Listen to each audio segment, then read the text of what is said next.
Small. Wow, tiny. You are currently listening to Tiny Table, where we explore TTRPGs you might not have heard of. Whether big or small, we hope to cover them all. Because we know that great things can come in tiny packages.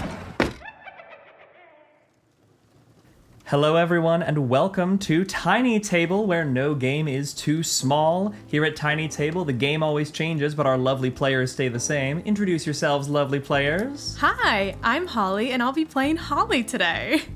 Hey, I'm Skylar, and I'll be playing, what's that? Myself? Hey, I'm Neo, and once again, I'm still Neo.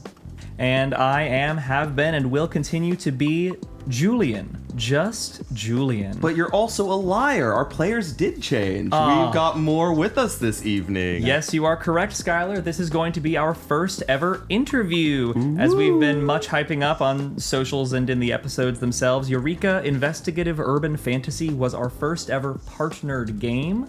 And we have here half of the team of Anim here to discuss their amazing game with us. We have got three lovely folks. I would love to hear y'all introduce yourselves. Hey, I am Ash, and I'm the editor at Anim. I'm Addison. I am I guess I'm kind of a lot of things. Kind of the director, lead, rules writer, game designer, mechanics designer. I also do all the social media promotion and general direction and delegation for the team. A man of many hats, I see. Yeah, I actually do have an Anim hat. We have That's awesome. we have this kind of cheap little merch thing going on. Merch. Yeah, there's a bonfire.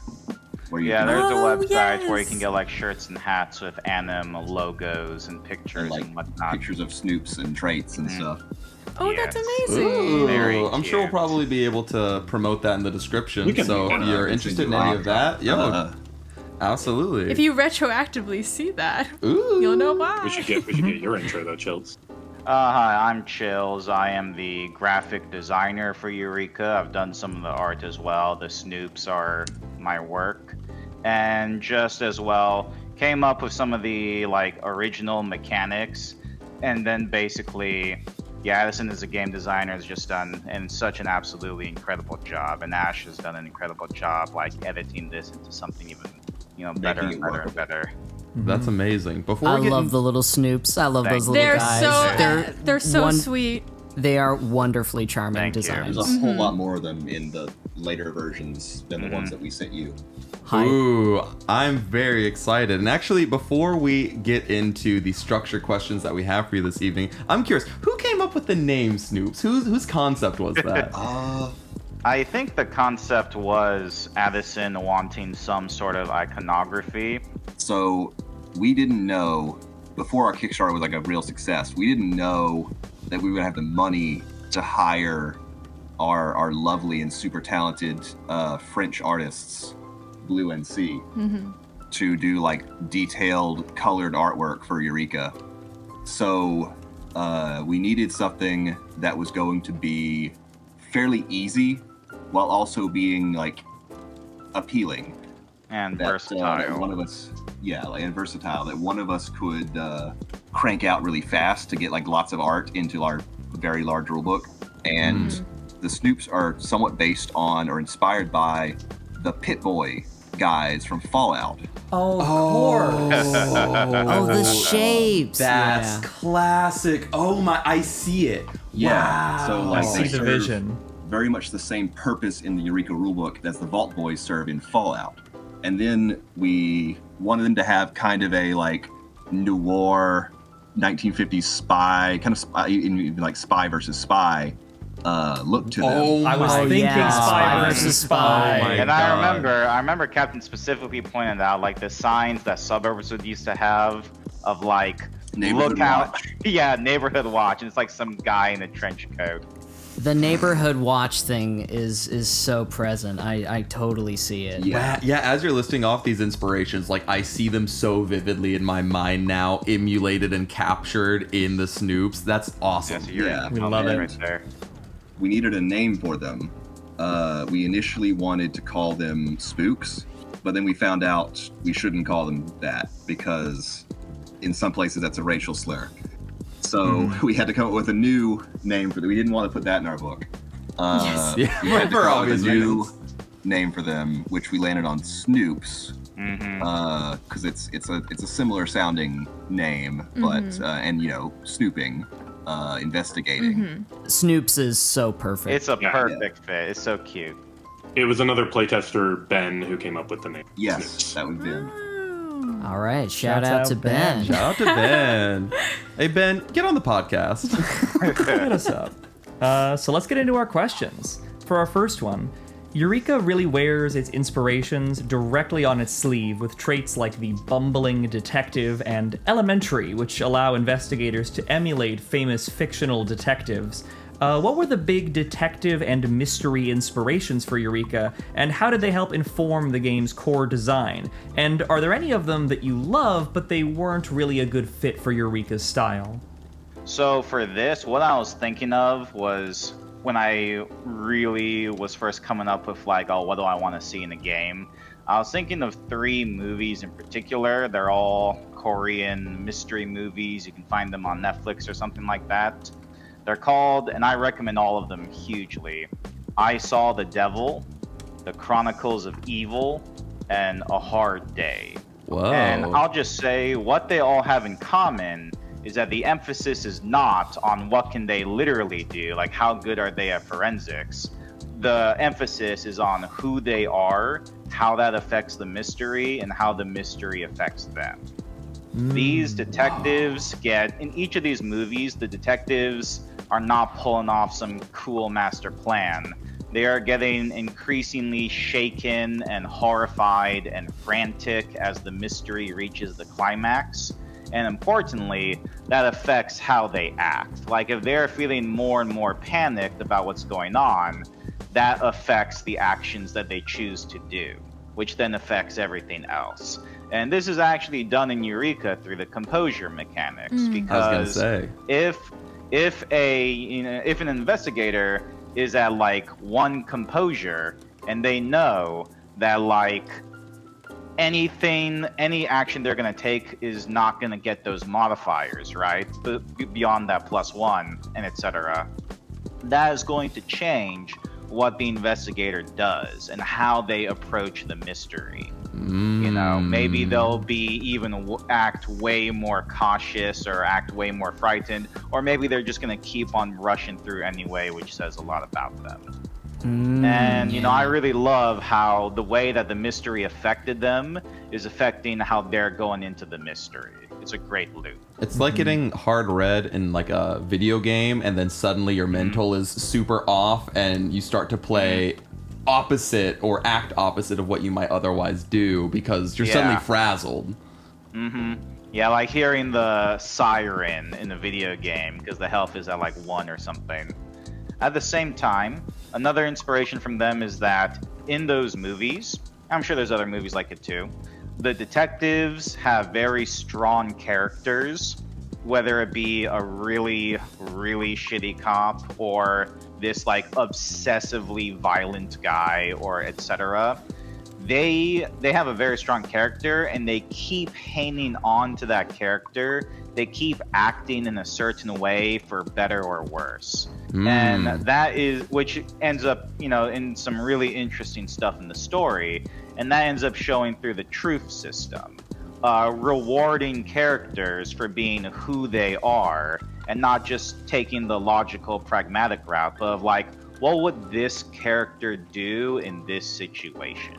It rewards like both player and character for the character like maintaining a very defined personality, I guess. Chills, you were going to mention Disco Elysium and Yakuza. Yes. Great. Let's go. Absolutely, I love it. So has anyone here played the Yakuza game series? Sadly, no. Yes. Yes, good. So, and also go fix that. Yakuza series is incredible. I'm not going to go on a tangent. The reason why it inspires Eureka is because Yakuza, again, has very strong strange characters, and it's not a crazy setting, it's just Japan. But the characters are so strong that it is really driving the story forward. And Yakuza games they are mysteries, because it's not just there's a bad guy, kill him. Each game has a mystery at the core of it that the characters are going through, and who they are and what their personality is and how they interact with the world affects the story. Like the main character, Kiryu, almost everything he knows is violence, which he's really good at. But that means the personal stuff, he's nice, but he's not good at talking with other people. This really affects how he approaches the mystery versus other characters in the same game. And that is showing up in Eureka through the trait system. The main thing about the traits is that the traits are not like, this guy's really good at gunning, or like, this dude has a mansion. The traits are specifically based on who is this person and how do they interact with the world. So, for example, I really loved the bumbling detective and one more thing from the character Sebastian. That really did a huge, like, it really supported how he's a weird guy. And that, like, when he tries to talk with other people see how weird he is. Yeah. And it like comes through because of how the traits affected it. But at the same time, Sebastian is also like carefully getting all the pieces together. So that is definitely an example of how the traits really go back to one of my core goals of Eureka, which is like, who is this investigator? Yeah. How does who they are affect the story, and or the mystery, and how does the mystery affect who they are? And that's the thing, is that like in Disco Elysium or Yakuza, you get these total weirdos interacting with a mostly normal world. And that's where so much amazing, drama comes from. And Disco Elysium, just quick mention, I mean, one of the greatest games ever made, but yeah, total weirdo whose way of interacting with the world because of who he is makes like such a huge part of the narrative. It makes the game. It makes the game, yeah. It's really nice because obviously, as the person who was interfacing with Sebastian getting to be this kind of weirdo aligns with characters who I often like to role play in in all kinds of stuff. I love wild cards, and so it was nice that Sebastian kind of had this freedom that still aligned with reality because he had these traits that that reflected his quirky nature.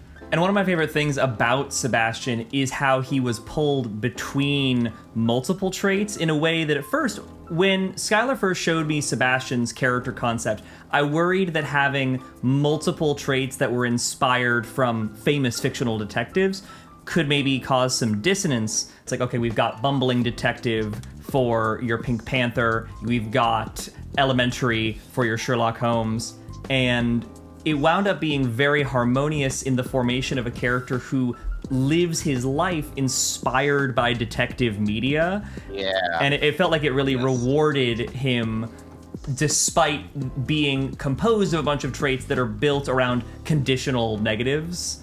Super fun gameplay loop to engage with. And remember, he's dressed as a detective, not a pervert. Debatable. Debatable. Yeah, another thing as well is like, we really want the character to not just be something that's completely a burden on like the player side. Like the character would not exist if it weren't for the player putting in the flavor. We want the character through the mechanics to be like this person. Yeah, they're emergent. Yeah. I think from there we could go to, I think I've said all the stuff I want to say about that. We could head to Yes, I have my own answer to this as well. Go ahead. You mentioned like any detective shows we like, but that aren't really a good fit for Eureka.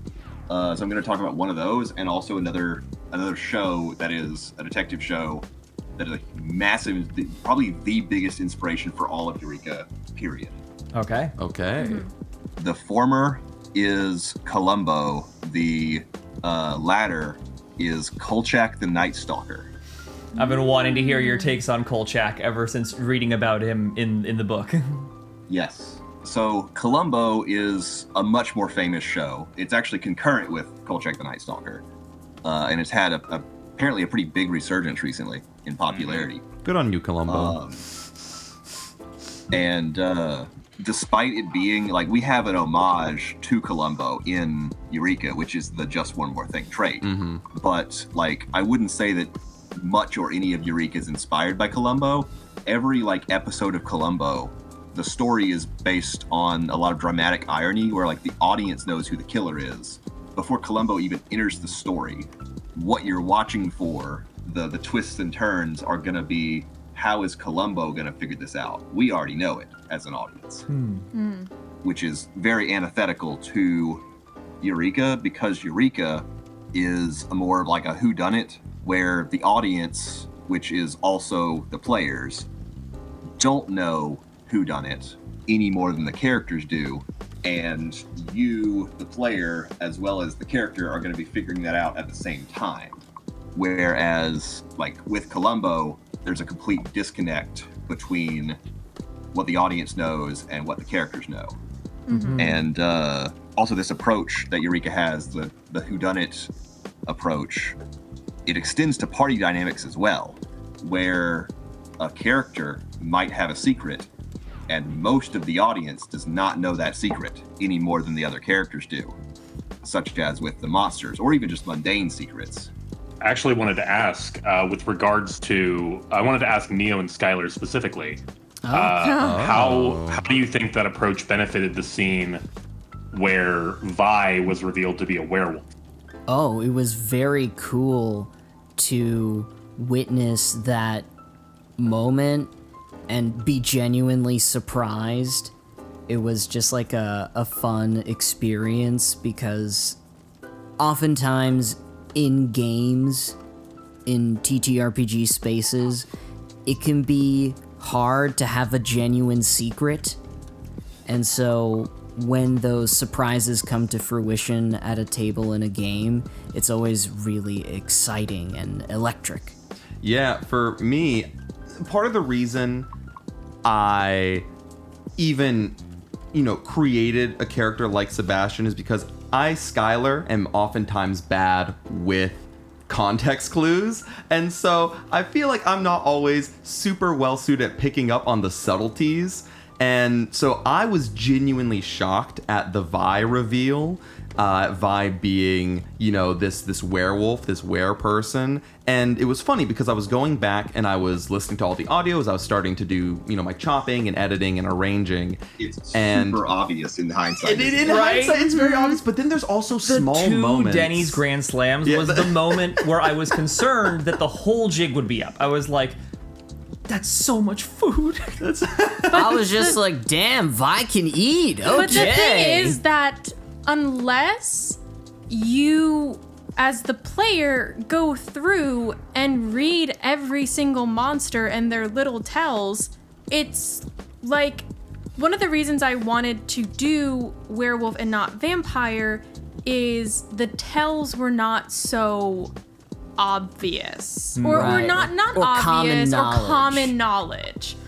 And it was really fun for me to sprinkle that in, as Violet is just living her day-to-day life. There's moments where Vi sniffs the air and is doing a lot of sniffing and a lot of smelling and a lot of interacting with her senses to understand the scene around her. And at first I'm listening to that as Skylar and I'm like, oh, it's so obvious.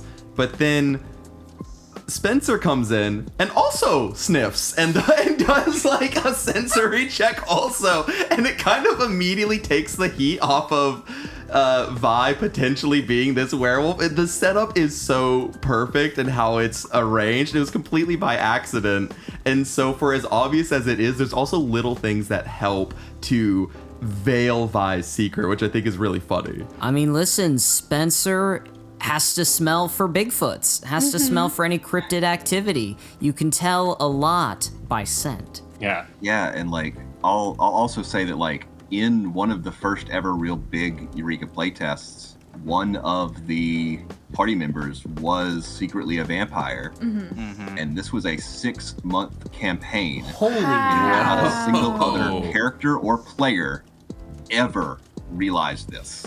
That rocks. Sitting on that big secret, ooh, when's the it gonna dream. pop? There was no reveal.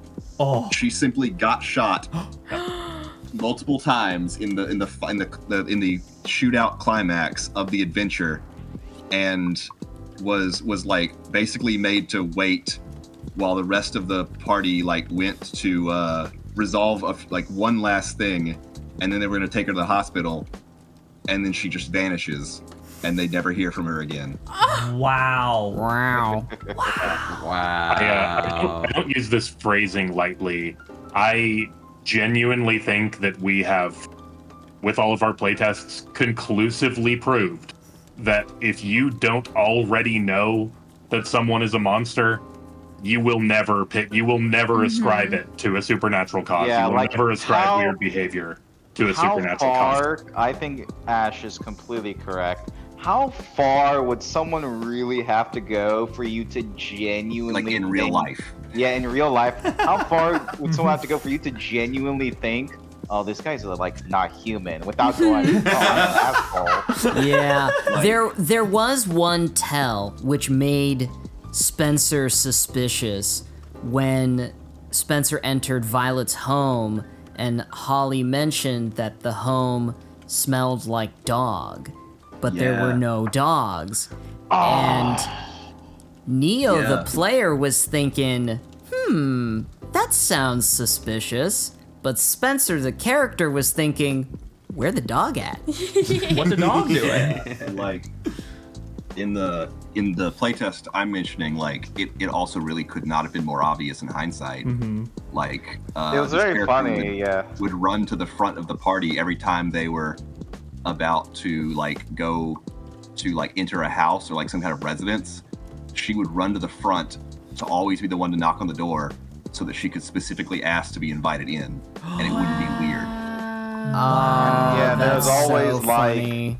she would also like adjust herself strangely in the car so that like mirrors.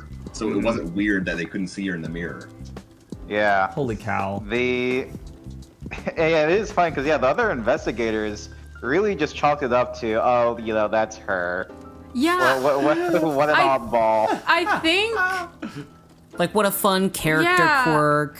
and I also think that the 2 Grand Slams could have been chalked up to Neo and Skylar thinking I was trying to make a funny quip at the end of the episode.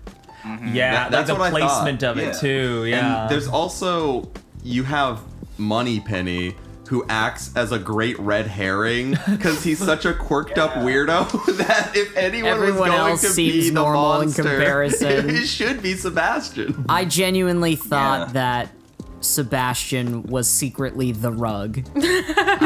Because with of the coat. With the coat! That makes sense. But I had a burning question. There's a moment where Spencer is talking about all the things he's interested in, and he's like, oh, I look into Bigfoot, fairies, thing from beyond. Was that like on purpose? A little bit, yeah. Because before I played the game, I was thinking to myself, if I'm going to make a character who knows about this universe's supernatural, paranormal almanac, what's like a reference for a bunch of animals? Bestiary. Bestiary. The bestiary of people. Bestiary of paranormal. The thing is, there really is no bestiary. Yeah. Yeah, entity. Like, people don't know these things generally exist. Exactly. Yeah, makes sense. So I was picking and choosing things that maybe seemed close to things that Spencer had researched in that universe. And beings from beyond also encompass, like Greys or like, and there's always been UFO alien It's a big term, conspiracies. yeah. Yeah. Yeah, but it was a subtle nod.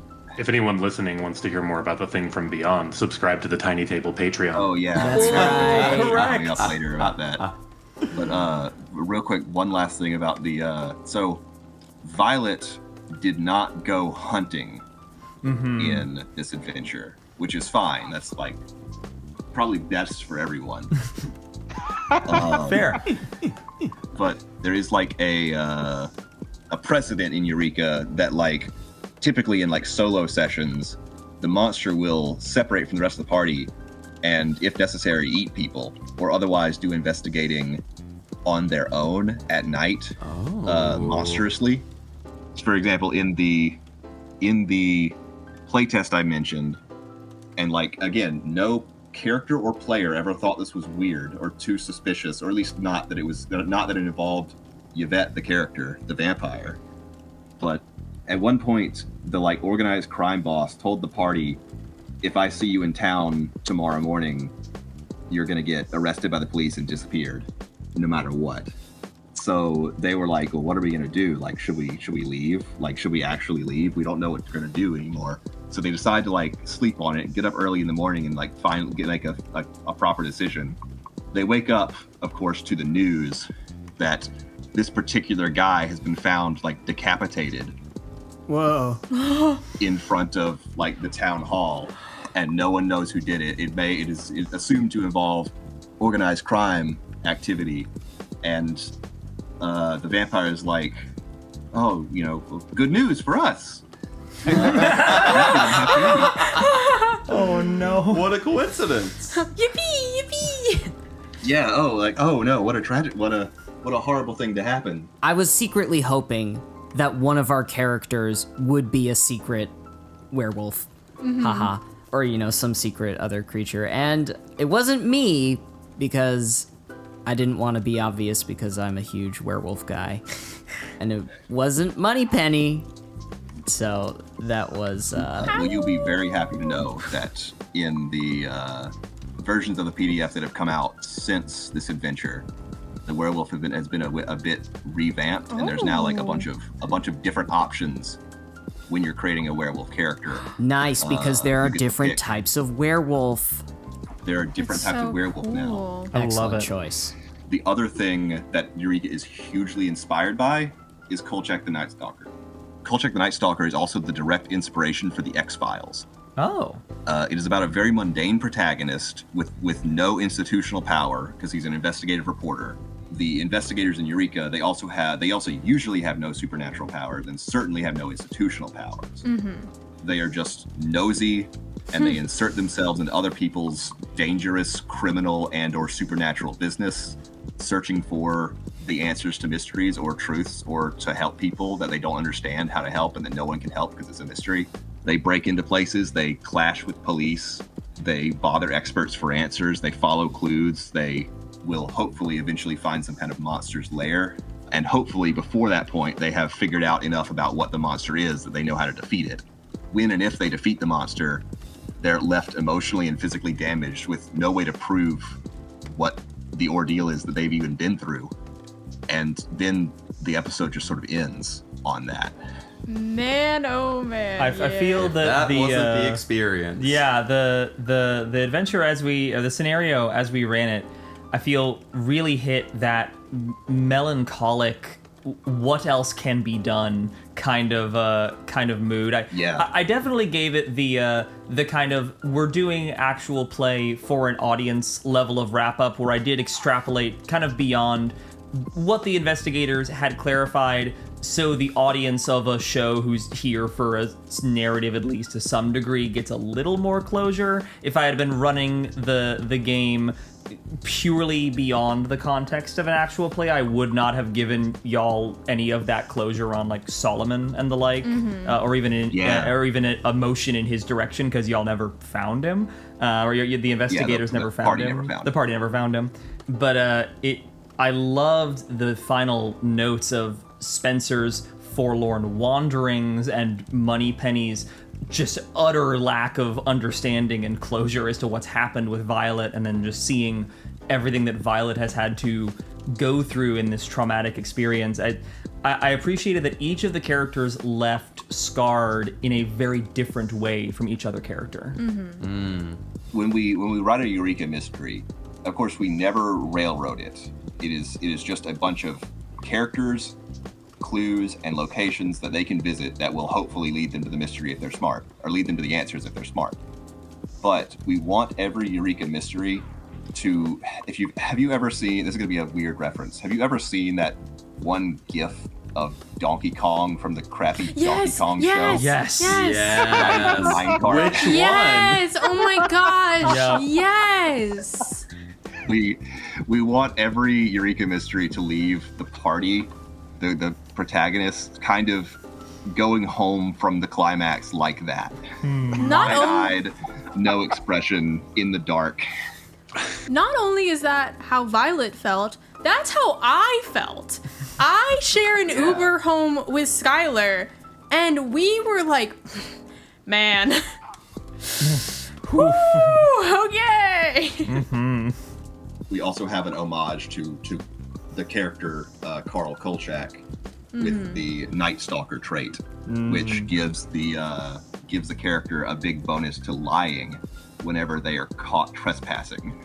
He will, in almost every episode, get like caught by some kind of security guard and be like, "Oh, I'm the health inspector. Do you know you have tons of mold in here?"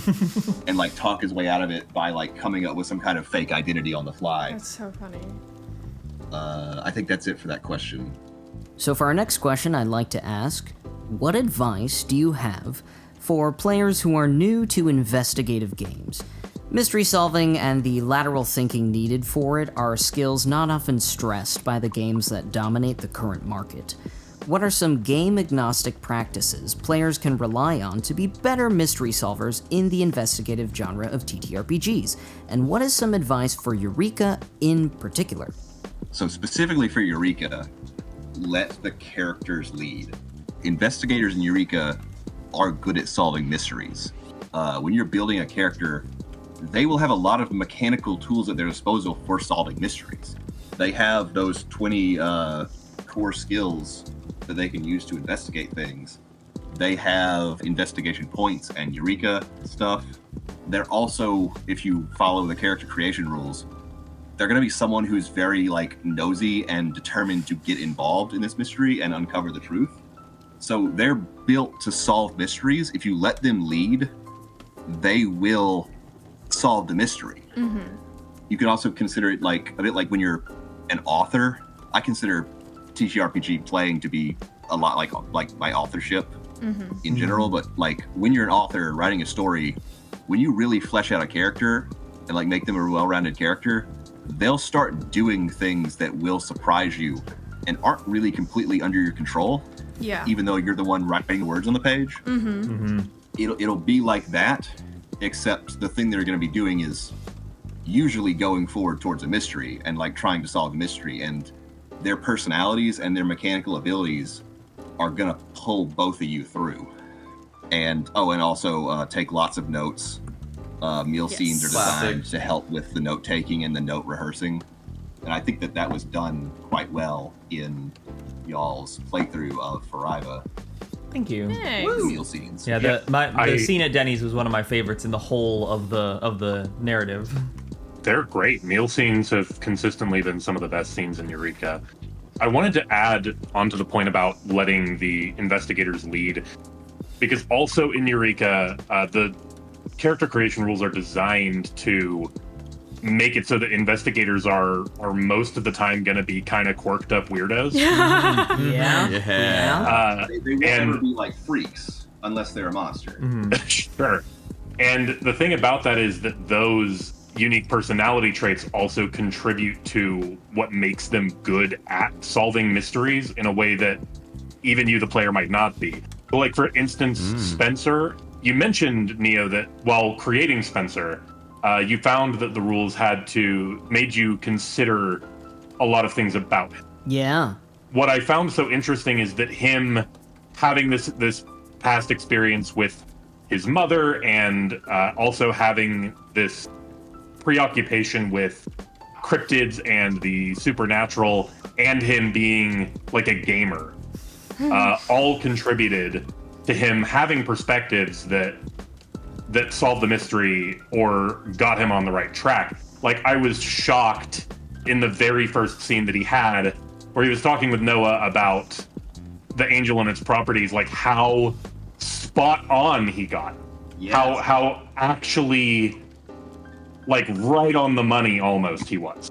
Yeah, I think when I created Spencer, I wanted him to be interested in the world of the paranormal so that when it inevitably occurred in the story, that Spencer would be a character that was interested and excited by that and would want to figure out more. I made him a detective. It really shone through. It worked, and it made him better at solving the mystery. Yeah, and that's why it was so fun when I was playing the game, because I felt like I didn't have to ignore the cues being set up by the other players or the story. Absolutely. And as far as system agnostic advice for like solving mysteries or lateral thinking, I would say the main thing for me is learn to consider the space. Learn to think about the actual space that the characters are in. If they're walking into a corner store, think about details like the door that's open and the smell of like sour milk coming out from the cooler. Think about the cashier behind the counter. What are they doing? Texting on their phone or just looking bored? Think about the dirty floors and the stacks of cardboard boxes that haven't been taken out.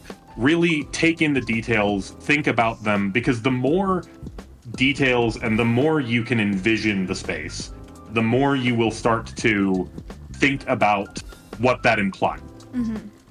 These details all imply a cohesive world. I would like to add that this will help in not just Eureka or other like investigative type games like Call of Cthulhu or something.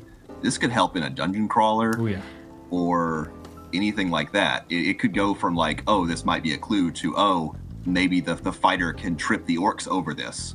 Or if he's disarmed, he can pick up that broom. Funnily enough, in our home game that Neo, Sky, and I, and Julian as our game mistress, we are in a huge dungeon crawler, and we have really had to learn to use a lot of those.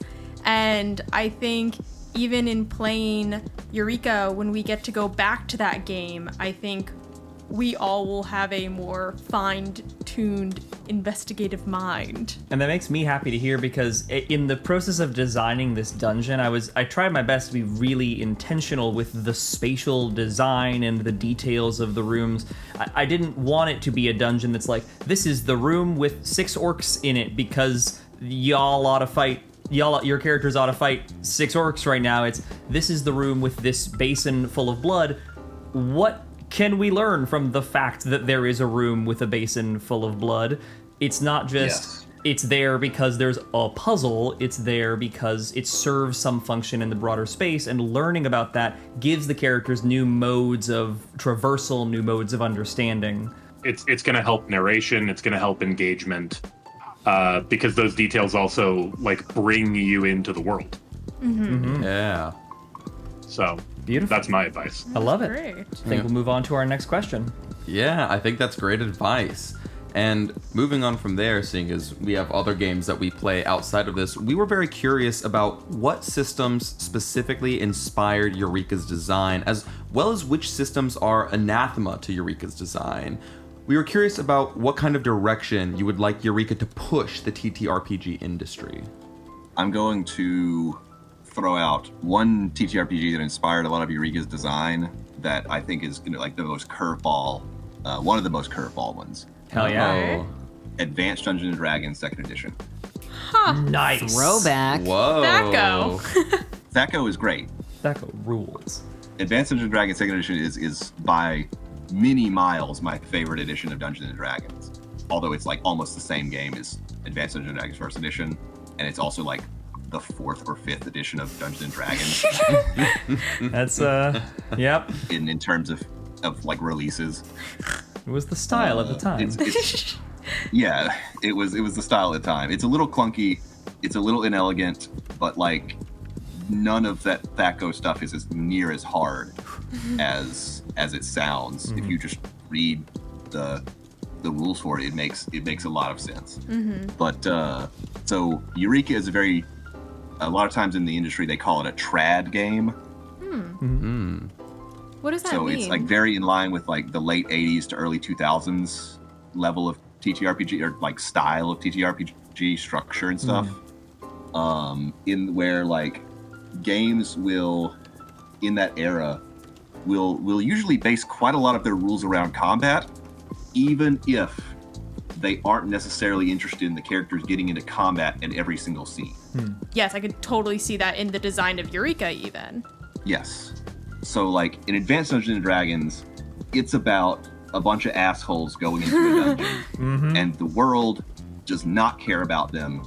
No Deus Ex Machina is going to save them from certain death if they do just the stupidest things in the world. If they screw around, get into way more danger than they should, they're going to die. There's quite a lot of combat rules. Most of the character abilities are based on combat, but combat is not the go-to and not the default answer the game wants out of these characters. They will die. It's not exactly that combat's a failure state.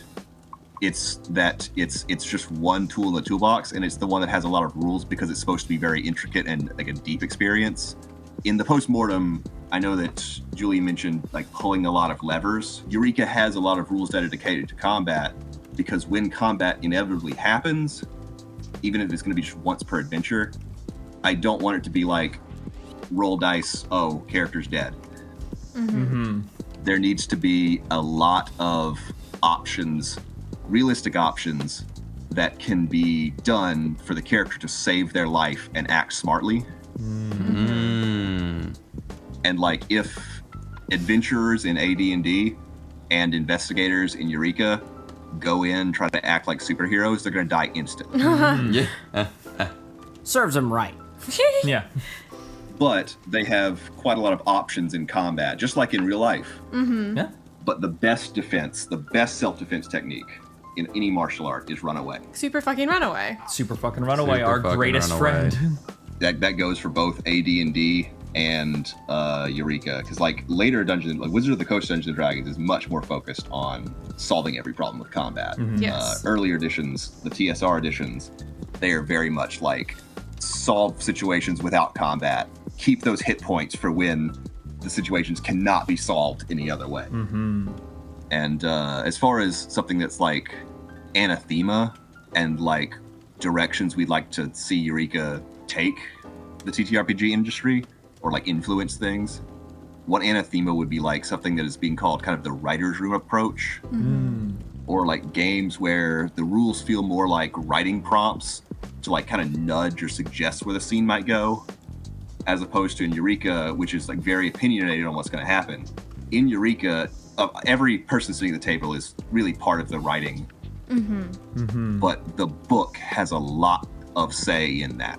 Oh yeah, it's the thing that I've noticed recently that I think you, Julian, even complained about is we recently played the sort of early playtest of Daggerheart, and they're like, hey, and if you don't like any of these rules, just throw them all out. Just do your own thing. If it hits a vibe that's a little off, ignore the game design and do what feels right to you, buddy. Didn't Kids on Bikes also do that? I think Kids on Bikes Yeah. also had a little something like that, and it's like, well, we could do that anyway. I That's hate just that, personally. Yeah, that would be just us improving. Yeah. And it's different from like if I'm going to your game, tell me how to play Why your did you game. buy the game then? Yeah. Yeah, if you're telling me I could just do whatever I want. Yeah, I paid $60 to be told, do whatever. It's like, well, I could have done that for free. Like, yeah, That's so refreshing to hear. That's also very nice to hear. Yes, like that's what we want Eureka to. If we had like all the power in the world, that's what we would want Eureka to like kind of move the industry away from. We want games where instead of like the whole table like writers rooming the plot and like planning it out, we want the plot to be emergent from the game mechanics themselves. That doesn't mean I want game masters to stop doing prep work. That's not the same thing. People have misunderstood me on that a lot. I mean, I want game masters to prep a situation rather than prep exactly what any character is going to do in that situation. And we want the plot to be emergent from the mechanics of the game and the situation being presented. We want you to stop fudging dice and let the game design actually carry that, you know? Yeah. That golden core you just mentioned of do not create a story, create a scenario was literally the first and like one of two pieces of advice that my dad gave me when I was about to GM my first ever TTRPG. As I called him in the middle of the night and I was like, Dad, oh God, like the game's in a week and I don't know what to do. Like, what should I get ready? And he said, all you got to do is have a town where a problem's happening and just say, here's the situation. Everything else is reactive. Just let things happen. It will happen. You don't need a plot with points along a graph. You just need a situation and then the natural chaos of the dice and the mechanics and the character's actions will inevitably create drama, intrigue, emergent situations from whence you can further react, and that loop is TTRPGs. Mm-hmm. Yes. Oh, that is so good. Shouts out Drake. I really applaud that. That is the best game mastering advice. I would totally agree. Mm-hmm. I think it also shows in how our characters, acted, because their actions were very divergent than other characters' actions have been. And it created what I've heard is a very unique story. I know that we'll touch on that more in the part 2 of this, but I as a player really enjoyed that because once we found that out, I was like, whoa, this is a game that is huge. Mm-hmm. Yes. It didn't come up in y'all's sessions, but we designed this game to actually be played in a third-person perspective. It narrating rather than saying like I go here and do this. Say like Spencer goes here and does this. And I wanted to talk a little bit about that because I think that it's a point that doesn't really get talked about or thought about in the TTRPG space very much, which is perspective is a really fundamental part of any medium. In a movie, where the camera is matters. In a book, the person of the text matters. And TTRPGs are made of language. It's not just the words on the page. It's also the words that you say at the table. And I think that a shift in perspective will change the emotional space of play. It will change the emotional effect of play. Like, just to give an example, like the moment where Vi kisses Spencer out of desperation. The phrase Vi grabs Spencer and kisses him creates a different emotional response to I take you and kiss you. That creates a different emotional impact. Maybe the latter is desirable in certain contexts, but we definitely designed Eureka around the former space, and I think that it's something that we should think about when we're playing TTRPGs because it's another tool and an element of the art form that I think deserves consideration. Just to add on to that, I think about what a different story. Let's say Game of Thrones, the Game of Thrones books, A Song of Ice and Fire. That's what crazy. What a different story that would be if it was written in like a first-person perspective instead of a third-person perspective. I just have to say, I'm back on my A Song of Ice and Fire hyperfixation. So that was I was like, but no, you're definitely right. As someone I have read those books, crazy. There is something very distinct about all of them, and it also does help differentiate the story versus reading at however many chapters in a row of I having it be these distinct really does set the scene. That makes so much sense. And I think next time y'all play Eureka, because there will be a next time, I know, whether it's on camera or not, try to do the third person perspective. That's actually kind of a lost thing in tabletop RPGs. When I was first starting out, there was an even mix of first person players and third person players. You'd even see them at the same tables. And now no one does third person but me. And people I force to play Eureka in that way. I think that's in effect kind of a Critical Role doing first person. Yeah. Won't get into that, but like revive third person as an option so that people can make an informed decision on which one they prefer. Yeah. Yeah, absolutely. So to kind of touch on that, all of us in some way or another, some of us professionally, and then, Skylar Moore is like a bit of a hobbyist, are all actors. And something taught in acting school is they never let you, when you're talking about your character that you're doing in a scene, they're always like, no, you have to say I, like you have to live as this character. And I think a lot of these TTRPG shows, have voice actors, have actors, bring in that perspective. And so it is interesting to kind of untrain that and utilize that third person perspective to just bring a totally new viewpoint to the story. And I think bringing it up in the way of a narrative sense and how TTRPG is language really helps reframe that, and it makes a ton of sense. I'm glad to hear it. Yeah. It's one of those elements we very often hear about, the Matt Mercer effect, and people will talk about things like high budgets, and they'll talk about they'll make vague gestures in the notion of, oh, they're all trained actors, so don't expect your table to be like theirs for these kind of small list of reasons. But I think this is a great example of a lot of the ways that to a lot of folks would read as much subtler influence, but it's incredibly pervasive. It's like it dominates the hobby now, and you have a bunch of folks who don't have acting training and who aren't necessarily served by that linguistic point of view adopting it because it's the verbiage they're hearing over and over again.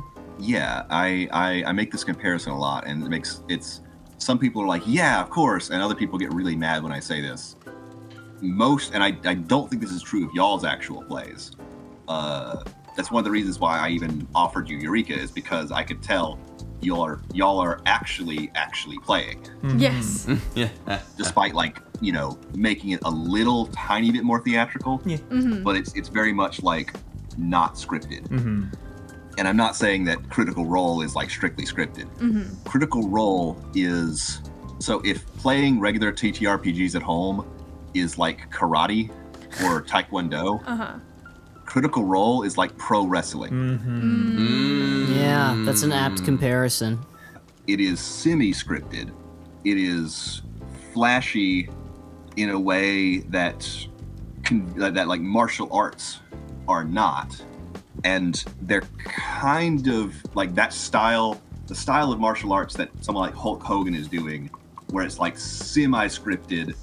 They kind of signal to each other what they're gonna do.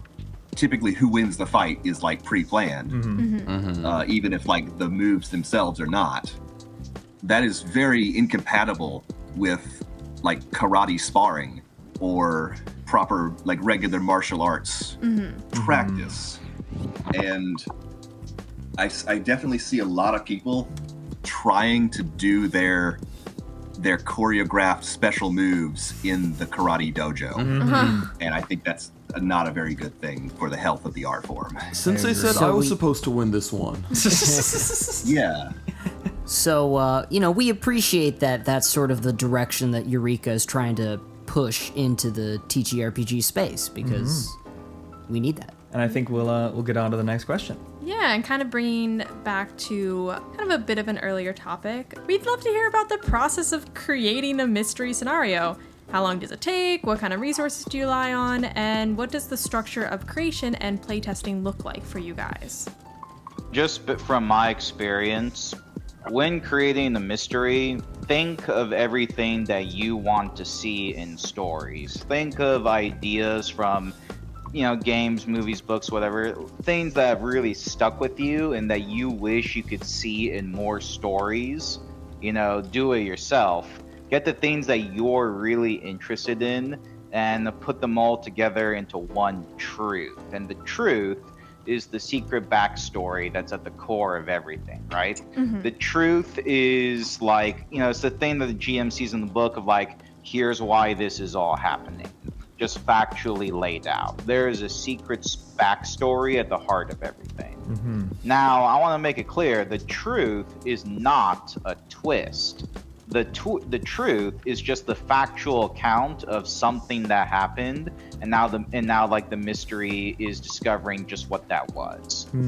A twist is when the viewer thinks the truth is A, but it's actually the opposite, it's B.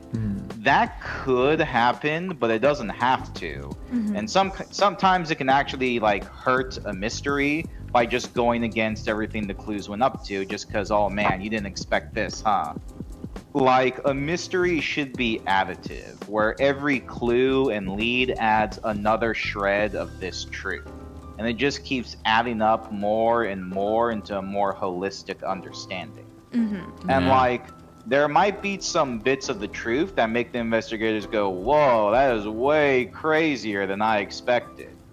But that's different from, oh man, that really goes against everything we've observed so far. And then, so you have this truth that's at the core of it. Everything in terms of clues and leads is just logical cause and effect from the truth. The writer works backwards from the truth, and then eventually it'll end up in what the investigators could find on the surface. Yes. Like, you know, if now I will say, I have more advice on how to craft the clues and the leads. But I'm going to save that for a question you're asking near the end. Sign up for the Patreon to hear that. Yeah. I will say this, when I do a first run, back to the process, when I do a first run of a mystery, like, oh, I've made something, I want to show it to my friends. First, you have to have the truth set up. I've been DMing for like 10 years. Of course, I wasn't coming out like spitting hot fire. At the beginning, I was really thinking of, oh man, this clue is going to be so cool. And they're going to have this scene with this character that's going to be so cool. That obviously doesn't work, right? A lot of people come in thinking, oh, this clue is going to be so good. And they try and build around the clue. But that's very like Mercer effect. Yeah. That's very like choreographed pro wrestling as opposed to like freeform taekwondo. Yeah, exactly. And that's like, that works in maybe a book, but that doesn't work for a game where they may just miss that clue entirely, right? And instead, what you gotta do is, I have the truth like written out, like here's what happened. And here's a couple leads that could like lend the investigators closer to that truth. During playtesting, the investigators will bring up questions that I had not thought about because I'm one guy. But I'll be like, hey, that's a pretty good question. I should have an answer to that question. And I'll like think up of something. Now, don't just make something up, right? If you start making stuff up, that just like snowballs into something unmanageable. And that's from my experience, where we'll finish a mystery and there's like 10 loose ends because I was just making up stuff on the fly. Instead, even if something unexpected has happened, go back to the truth that you wrote out and find a way to link back to it. Like, oh, you know, that's a good question. Why is that window broken? How could I connect that back to like what happened in this house? And we'll keep going through this initial play and this initial play test, and we'll keep I have my leads already, but every so often the investigators will think of something like, oh, I should really factor that in. And I can also see like, does it go with what I expected, or do they really go in directions I really didn't expect? The main thing I'm testing for is, do I have enough information to make this mystery work? Like, I wrote up a truth, but is that truth enough? At the beginning, probably not.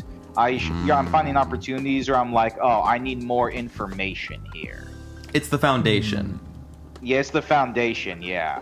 It's like making a foundation, asking someone to come over and jump on it to see where it breaks. And by the end of it, you know, I should have a stronger foundation of information to work with, so that if someone else wanted to play with this, they would not have to make up something on the spot, right? That's what you want to avoid. You want to make it so that there's enough information to work with that any GM could comfortably go, you know, the investigators just asked an unexpected question, but I could easily link that to here. Now, I will say, that's my process, which I'm doing with like my friends and such. the end result of that process is not really a product you can sell. It is more like a mass of ideas and inspiration and notes, but it is a foundation, but you can't sell a foundation. So I could have the others take it from here on where to go from there. Yeah, that relates to my job as the editor, because this process, I'll say, Chills is an extremely gifted writer in terms of coming up with an idea and something that's really compelling and is just this hook.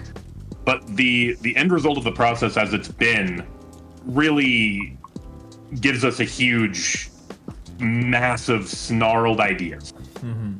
The things that gave us Fariva gave us this huge fixer-upper of a module. Actually, when we proposed it to you, we had to go through and do a lot of work on it before we sent it to you guys. We spent like a month editing it to get it up to a good standard and finished like barely on time. Oh.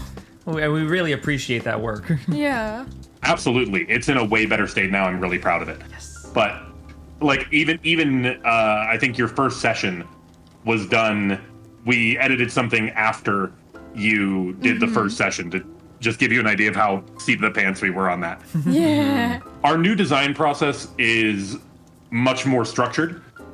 We have this formula that involves setting up a preset format of the module, going through things like the hook, the truth, setting the stage, which is like investigator creation, different locations, that kind of thing, figuring out what we need, what we don't need, and especially considering the physical space of locations in a much more detailed way to work in like points of interest, like we were talking about earlier.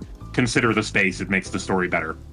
And plenty of rounds of review and editing worked into the process after playtesting and during playtesting, instead of just all being done at the end. And my advice to anyone creating a mystery: edit as you go. That's also good advice for writing. Yeah. Work smarter, not harder. Yes, exactly. You will save yourself so much headache.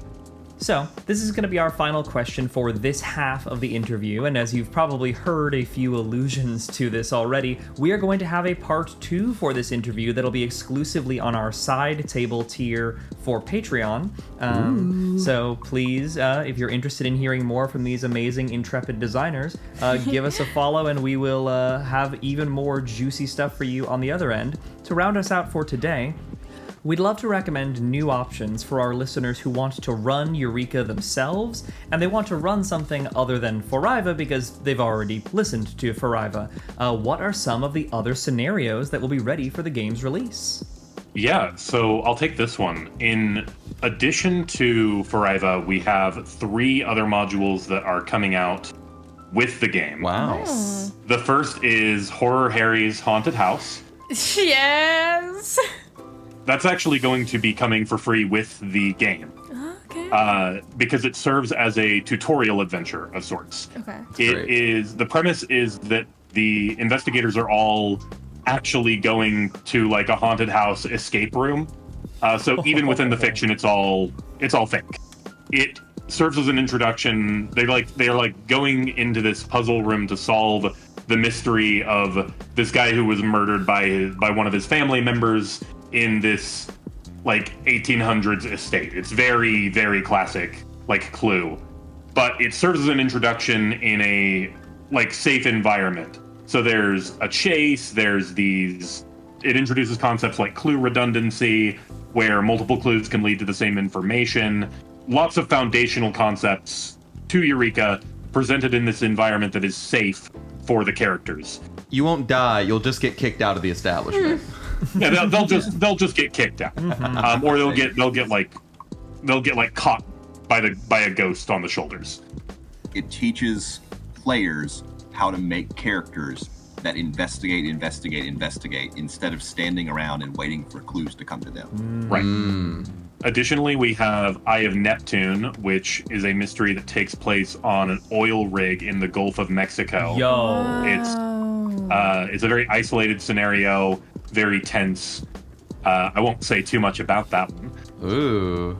And then the one that I'm actually writing, which is not currently complete yet, but will be by the time of release, which is a much more grounded adventure. It's called, the working title I have for it is Lloyd's 54, which is the name of like this bar and grill in a small town, the small town of Eureka, Kansas. That's amazing. Which is maybe a half-hour drive from where I grew up. What? No way. Whoa. Yeah. What? That rules. That's crazy. Yeah. So it is a much more grounded adventure, which revolves around small town drama, investigating the mysterious death, which was ruled accidental, of this business owner and his son who died in a gas explosion. And then we also have a whole bunch of scenarios, actually. Those are the ones that are coming out on release. But we actually have a bunch of scenarios planned because we do expect Eureka to be played with adventures. We want to have a lot of content for that. Yeah, absolutely. Waiting in the wings for later in 2025, we have a whole bunch of scenarios planned out, ranging from like survival in the desert to this Indiana Jones-esque, like supernatural, pulpy thriller.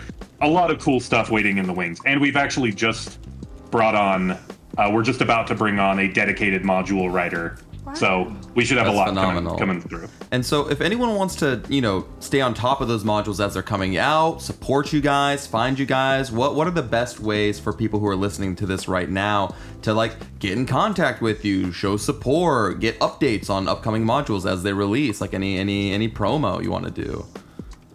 So if you want to do that and like support us with money, I believe that the episode should have our Patreon linked and Absolutely also will. a link to the like open Eureka beta on itch.io. $5 subscription to our Patreon will get you like perpetual rolling updates on Eureka, the rulebook itself, as well as like whatever adventure modules we're working on. That's currently the only place you can get Fariba, the Angel game, the adventure module. And also if you just want to do like, if you don't care for subscriptions, you can just do a one-time payment. It is pay what you want, so that could be $0, but we'd love it if you were to pay $20 or something for the Eureka rulebook beta on itch.io. Also, if you want to support us for free, you can talk about us to people. Yeah.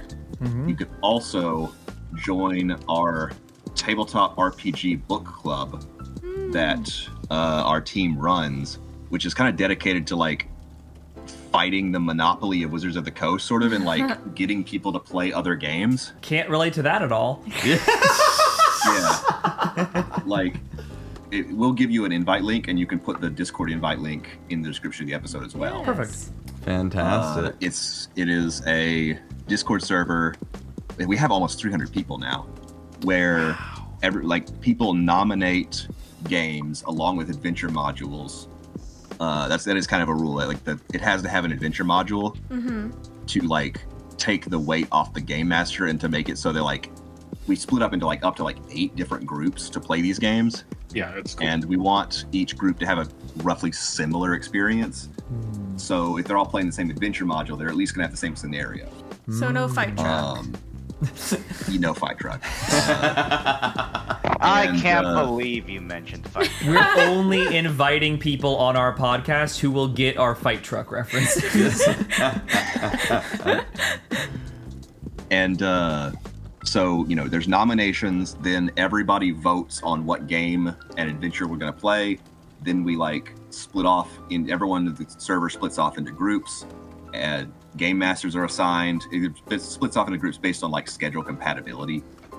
And then we play those games, and the whole time we're reading the rulebook and like discussing it in a dedicated channel for that game, kind of like a book club.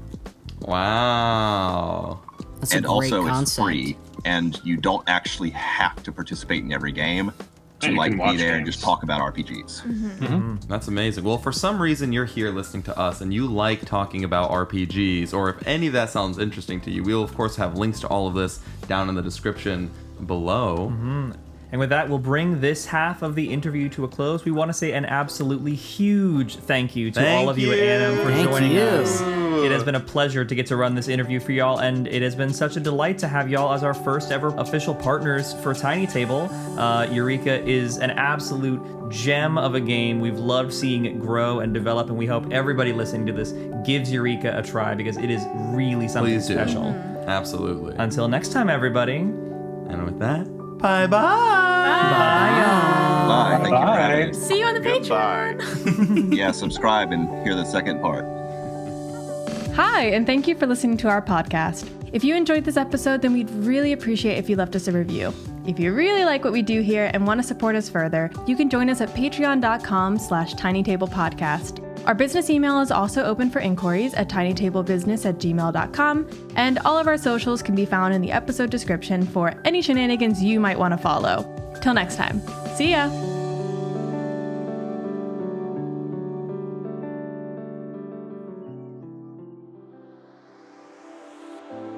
Hey there, Tiny Teen. Thank you for listening to our first ever interview episode. We'd like to give a special shout out to Anna for the chance to pick their brains on Eureka and its development. And if you want an even deeper dive, you can find a follow-up episode soon to be posted to our Patreon. There we cover topics like the early days of Eureka's development, tips and tricks for creating your own mystery, a few inspirations, as well as a behind-the-scenes breakdown about the thing from beyond. If any of that sounds interesting to you, then be sure to go to patreon.com/tinytablepodcast, where we post bonus episodes for anyone in the $10 micro tier and above. We hope to see you there, and while you're at it, don't forget to drop some love over at Annam's Patreon and itch.io, both linked down below. Take care.